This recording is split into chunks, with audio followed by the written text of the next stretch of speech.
A santa paz de Deus esteja em vossos corações. Amém. Meus amados irmãos em Cristo Jesus, na segunda epístola do apóstolo Paulo a Timóteo, capítulo 3, versículo 16, diz que toda a escritura divinamente inspirada é aproveitosa para ensinar, para redarguir, para corrigir, para instruir em justiça. Irmãos, a Bíblia Sagrada é útil para que nós possamos ser corrigidos, para que nós podemos ser edificados na justiça divina. Primeira coisa que precisamos entender, a Bíblia é suficiente, ou seja, tudo que está escrito nas Sagradas Escrituras é tudo que Deus quer que nós saibamos sobre Ele. Tudo que Deus quer nos ensinar está na Bíblia Sagrada, que é a palavra de Deus. Segunda coisa, a Bíblia é inerrante e infalível, não existe erros e nem falhas nas Escrituras Sagradas. Glória a Deus, né, amados? Vamos falar sobre princípios bíblicos sobre finanças, conselhos para os que guardam a palavra de Deus e as praticam. Glória a Jesus. Amados, sabemos que é cumprimento da palavra de Deus quanto aos dias difíceis no que tange a vida financeira, porque sabemos que o espiritual tem com abundância, cumprindo o que o apóstolo Paulo escreveu em 2 aos Coríntios, capítulo 4, no verso 16, que diz: por isso não desfalecemos mais, ainda que o nosso homem exterior se corrompa, o interior, contudo, se renova de dia em dia. Quer dizer, as dificuldades materiais podem estar difíceis e pesadas, mas o espiritual sempre é leve e suave, conduzindo-nos à vida eterna no céu. Alguns versos tirados da Bíblia Sagrada que fala sobre a vida financeira, que nos faz entender que, se somos sinceros, servos espirituais de Deus, Ele jamais nos deixará confundido e envergonhado enquanto estivermos em obediência nos conselhos da sua palavra nessa terra, neste mundo, meus amados. Então vamos falar sobre finança e contabilidade. Falar sobre finança parece ser algo pouco espiritual, irmãos. Mas acontece, entretanto, que na prática não podemos ignorar o fato que lidamos com esse assunto todos os dias. Há na Bíblia Sagrada 107 versículos do Sermão do Monte. 28 se refere ao dinheiro. Além disso, o Senhor Jesus se referiu ao dinheiro ou riqueza em 13 parábolas. Isso mostra que a Bíblia trata desse assunto expressividade. O senhorio Deus é sobre absoluto todas as coisas, inclusive sobre as riquezas e os recursos. Deus tem todo o poder e autoridade sobre tudo e todos. No livro de Ageu, capítulo 2, verso 8, está escrito: o Senhor dos Exércitos disse: minha é a prata e meu é o ouro. Desde os tempos de Moisés havia compreensão. No livro de Deuteronômio, capítulo 8, versículo 18, diz assim: antes te lembrarás do Senhor teu Deus, que Ele é o que te dá forças para adquirires poder, para confirmar o seu concerto que jurou aos teus pais, como se vê neste dia.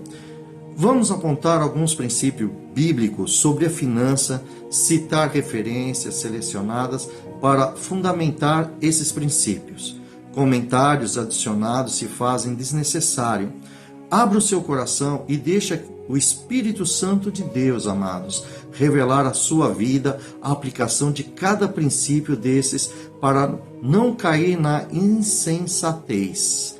Vamos falar sobre a relação a você mesmo. Viva o seu trabalho.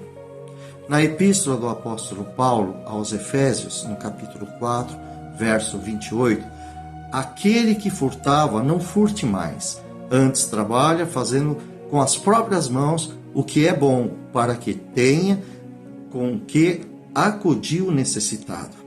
No livro de Salmos, capítulo 128, no verso 2, diz também: do trabalho das tuas mãos comerás, feliz será e tudo te irá bem. 1 Tessalonicenses capítulo 4, versos 10, 11 e 12. Contudo, vos exortamos, irmãos, a progredirdes cada vez mais e diligenciardes por viver tranquilamente, cuidar do que é o vosso e trabalhar com as próprias mãos, como vos ordenamos, de modo que vós porteis com dignidade para com os de fora e nada venhas a precisar. Segundo, não viva a custo dos outros. Glória ao nome do Senhor.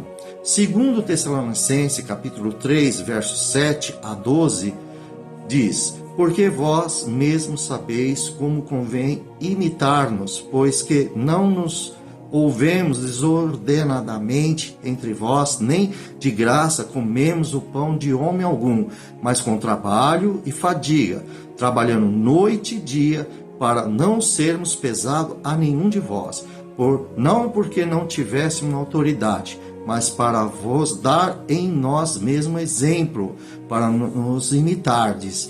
Porque quando ainda estávamos convosco, vos mandamos isto, que se alguém não quiser trabalhar, não coma também. Porquanto ouvimos que algum entre vós andam desordenadamente, não trabalhando, antes fazendo coisas vãs. A esses tais, porém, mandamos e exortamos por nosso Senhor Jesus Cristo, que, trabalhando com sossego, como o seu próprio pão. Glória a Deus. Terceiro, planeje os seus gastos.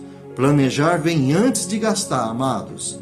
Vamos ver isso. Segundo o Evangelho de Lucas, capítulo 14, versículo 28, pois qual de vós, pretendendo construir uma torre, não se assenta primeiro para calcular a despesa e verificar se tem meios para concluí-la? Quarto, invista no que é necessário, irmãos. No livro de Isaías, no capítulo 55, no verso 2, diz: por que gastais o dinheiro naquilo que não é pão, e o vosso suor naquilo que não satisfaz? Ouvi-me atentamente, comei o que é bom, e os vossos deleites com finos manjares. Quinto, contente-se com o que tem. Primeira epístola do apóstolo Paulo ao Timóteo, capítulo 6, versos 6 e 7 e 8. Mas é grande o ganho, fonte de lucro, piedade com contentamento, porque nada trouxemos para este mundo, e manifesto é que nada podemos levar dele. Tendo, porém, o sustento e com que nos cobrirmos, estejamos com isso contentes. Glória a Deus, né, queridos? Sexto, não tenha apego ao dinheiro. Lá na primeira epístola do apóstolo Paulo ao Timóteo, capítulo 6, verso 9 e 10, diz assim, amados: ora, os que querem ficar ricos caem em tentação e ciladas, e muitas concupiscências e insensatas e perniciosas, as quais afogam os homens na ruína e perdição, porque o amor ao dinheiro é a raiz a todos os males, e alguns nessas cobiças se desviaram da fé, e a si mesmos se atormentaram com muitas dores. Misericórdia, né, amados? 7. Não seja servo do dinheiro, ou seja, escravo. Segundo o Evangelho, Mateus, capítulo 6, verso 24, o Senhor diz: ninguém pode servir a dois senhores, porque ou há de se aborrecer-se de um e amar o outro, ou devorará a um e desprezará ao outro. Não podeis servir a Deus e a riqueza. Em relação agora à família. Oitavo, cuide de sua família, queridos irmãos. Primeira epístola do apóstolo Paulo ao Timóteo, capítulo 5, verso 8. Ora, se alguém não tem cuidado dos seus, especialmente da própria casa, tem negado a fé e é pior do que o descrente. Nono, guardem para seus filhos. A segunda epístola do apóstolo Paulo aos Coríntios, capítulo 12, versículo 14, eis que pela terceira vez estou pronto a ir ter convosco, e não vos serei pesado, pois não vou atrás dos vossos bens, mas procuro a vós outro. Não deve os filhos entesourar para os pais, mas os pais para os filhos. Livro de Provérbios, capítulo 13, versículo 22. O homem de bem deixa a herança aos filhos dos seus filhos. Louvado seja Deus, né, amados? Em relação a Deus, vamos ver. Reconheça que tudo vem dele. Primeiro livro de Crônica, capítulo 29, versículo 14. Porque quem sou eu e quem é o meu povo para pudéssemos dar voluntariamente essas coisas? Porque tudo vem de ti e das tuas mãos to damos. Honre com os seus bens, honrar a Deus com os seus bens. Livro de Provérbios, capítulo 3, verso 9 e 10. Honra ao Senhor com os teus bens e com as primícias da tua renda, e se encherão fartamente os teus celeiros e transbordarão de vinhos teus lagares. E agora, irmãos, vejamos aqui. Mantenha uma posição de fé e confiança no Senhor. Segundo o Evangelho por Mateus, capítulo 6, versículo 25.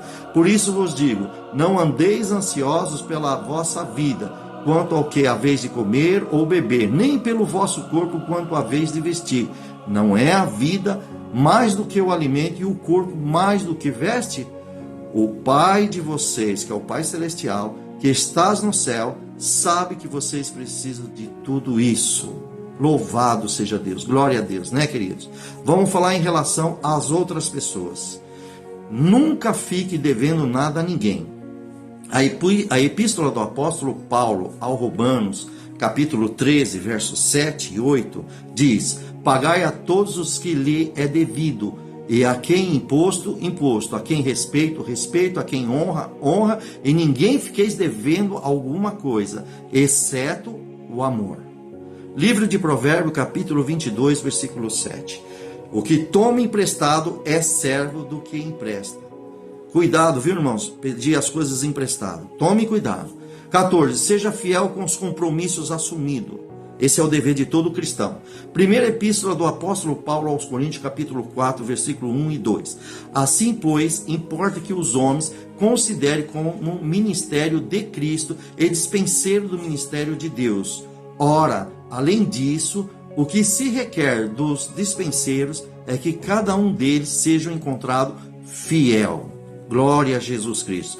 Pague os impostos e tributo devidamente. A epístola do apóstolo Paulo aos Romanos, capítulo 13, versos 6 e 7, diz: por esse motivo também pagais tributo, porque são ministros de Deus, atendendo constantemente a esse serviço. Pagai a todos o que lhe é devido.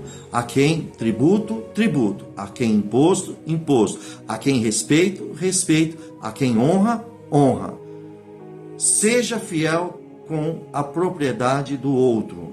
Segundo o Evangelho de Lucas, capítulo 16, verso 2, se não vos se tornasse fiéis na aplicação do alheio, quem vos dará o que é vosso? Amados, muito cuidado a ser fiador de alguém. Esse é o que mais machuca. O livro de Provérbios, capítulo 11, versículo 15. Quem ficar como fiador de qualquer um acabará chorando. Será melhor não se comprometer.